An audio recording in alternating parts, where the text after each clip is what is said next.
How's it going, everyone? And I'm back with part three of the study of what's allowed to be realistic and what's not. John Wick versus Fast and Furious. And today we're going to talk on consequences. The biggest problem with movies that lead to the unrealistic critique is its consequences or lack of. Fast and Furious, I think, suffers greatly from this. Injuries rarely occur, deaths rarely take place, and when the protagonists are met with a challenge, they always succeed. Even the Russo brothers understood with Infinity War that allowing the heroes to lose was the only way we could truly understand the threat of Thanos. We thought we did, but when he succeeded, as he should have, we immediately realized the gravity of it all. That made Endgame even stronger because we already knew the severity of the situation and what happens if they lose again. For a little while, I thought maybe Thanos really is inevitable, and this is all hopeless. Fast and Furious need their heroes to lose sometimes and stay like that. We barely see people with bullet wounds or injuries at all. No broken bones, not even slowed down from low stamina. Just a few scratches. Or they would get injured, but seemingly be fine through the movie. I mean, The Rock literally flexed a cast off his arm. Yes, we have had deaths, but as of recent, they have brought back almost everyone. Now, when Letty died, it was fine they brought her back because we didn't truly see Letty's death on screen, only through Dom's imagination of the situation.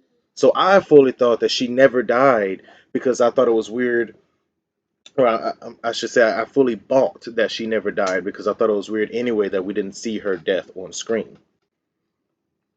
Also, she has the permanent consequence of the situation. Her memory is fully lost. We also had Han, and to be honest, I was fine with his resurrection because if you understood the timeline, he actually had been dead for a while. However, his comeback wasn't as flushed out and felt very much like Letty's, and kind of stupid in their justification as to why we saw him in the car as it blew up, yet he was still alive later. Things start to get silly past the first time. So it's probably wise that if something works out the first time, that's fine. That'll mean you have to repeat it immediately, or maybe at all. We also had Dom die one time. I even teared up when it happened. Hell, I was ready to accept his death, but it's all shortened by Letty's kiss and voice that wakes him from the dead. It was pretty weak. Honestly, could have been a stronger premise had they killed Dom and let Mia or Letty be that strong leader for the group. Could have even made for a better reason they brought back Mia, even though her and Brian are supposed to be on a beach somewhere enjoying their kids. But anyways, not to rant, because I really do enjoy these movies. But faking deaths is the biggest reason these movies aren't taken serious anymore. Even TJ, Ludacris's character, says in the last movie something about it being crazy that they always live.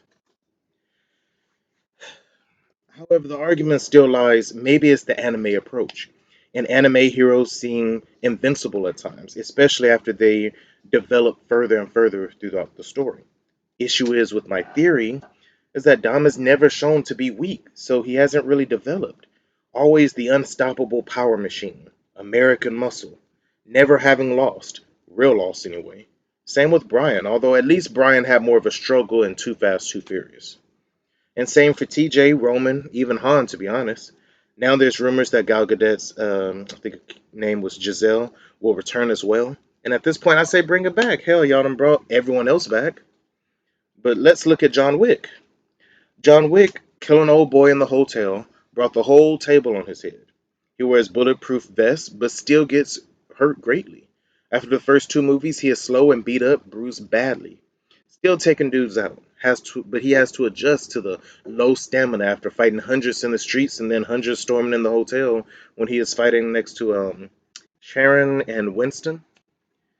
He falls off of a very tall building, and I feel like that was extremely stupid, but I can get lost in the movie magic because at least he didn't go to Lawrence Fishburne leaping with joy.